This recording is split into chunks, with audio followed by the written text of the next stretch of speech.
Uma das habilidades mais intrigantes de Naruto é o Izanagi, um jutsu tão absurdo que reescreve a realidade. Mas claro, como todo grande poder, ele vem com um preço alto. E no vídeo de hoje a gente vai falar como Danzo Shimura usou o Izanagi para se tornar ali, ou pelo menos tentar se tornar praticamente invencível, né? Acabou tendo um final que deu errado. Vamos entender melhor essa trajetória. Como é que o Danzo dominou o Izanagi? E ó, já te adianto que ele pagou um preço bem alto por essa obsessão. Primeiro, vamos falar sobre o que é o Izanagi e o que torna esse jutsu tão especial. O Izanagi é um daqueles jutsus proibidos, sim, o famoso Kinjutsu, que só os Uchihas poderiam criar. Ele transforma um ferimento fatal ou até mesmo a própria morte em uma ilusão. Ele simplesmente apaga o que aconteceu, como se você clicasse ali no desfazer, só que na vida real. Parece apelão, né? E de fato é. Mas o lado ruim disso é que cada vez que alguém usa o Izanagi, um Sharingan é selado para sempre. Ou seja, o usuário literalmente paga com a visão. E para os Uchihas que sempre tiveram orgulho do equilíbrio entre poder e disciplina, usar o Izanagi era visto como uma trapaça que desonrava o clã. Afinal, né, gente, perder um Sharingan não é pouca coisa. E isso refletia o perigo do poder descontrolado. Ainda assim, claro, né, gente, o Danzo não tava nem aí pra tradição e ética. Ele queria poder a qualquer custo. Mas aí tá, como é que o Danzo descobriu o Izanagi? Gente, o Danzo simplesmente era obcecado por poder. E como líder da raiz, a divisão sombria da Anbu de Konoha, ele tinha acesso a um arsenal de informações e recursos que ninguém mais tinha. E ele aproveitou isso para roubar os Sharingans dos Uchihas mortos após o massacre do clã. Sim, gente, ele basicamente saqueou cadáveres. E não parou por aí. Ele chegou a implantar 10 Sharingans no braço dele, combinou isso com células do Hashirama, né, pra deixá-lo mais forte. E assim, pensa, um braço com 10 olhos. Vocês viram isso animado, isso no mangá?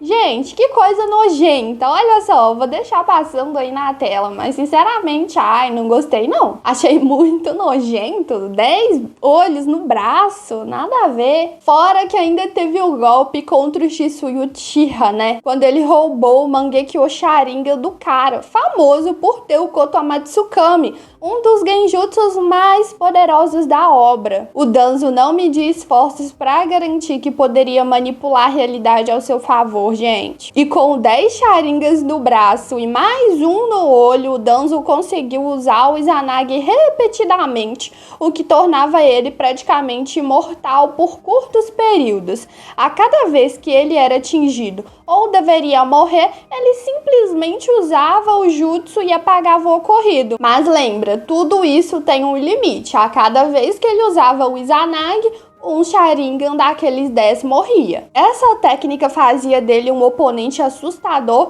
mas também mostrava quanto ele era dependente de uma força emprestada. No fundo, o Izanagi só adiava o inevitável. Afinal, não me importa quão poderoso você seja, usar um código de trapaça na vida real cobra um preço. E a batalha do Sasuke contra o Danzo é um momento épico no anime, né, gente? O Danzo usava o Izanagi como uma arma secreta, ignorando ataques fatais e contra-atacando sem medo. Mas o problema é que ele subestimou o Sasuke. Enquanto o Danzo usava e abusava ali do jutsu, o Sasuke estava observando cada detalhe e foi percebendo que o Izanagi só funcionava por curtos intervalos de tempo. O ponto decisivo veio quando o Sasuke usou um genjutsu para enganar o Danzo, fazendo ele acreditar que ainda tinha um Sharingan ativo. O Danzo, confiante demais no poder absoluto dele, avançou sem pensar, só para descobrir mais tarde que estava vulnerável. Resultado? Derrota. E que delícia de derrota foi ver o Sasuke correndo ali atrás do Danzo para aquele ataque final, né? Na verdade, não foi um ataque que o Danzo, né, foi de arrasta ali, se explodiu, sei lá, que era aquele trem que ele... Aquele jutsu que ele jogava uns negócios pretos, assim. um jutsu de selamento, né? Que selava a pessoa dentro do corpo dele. O Danzo acabou ali tendo que se ir de arrasta pra cima, né?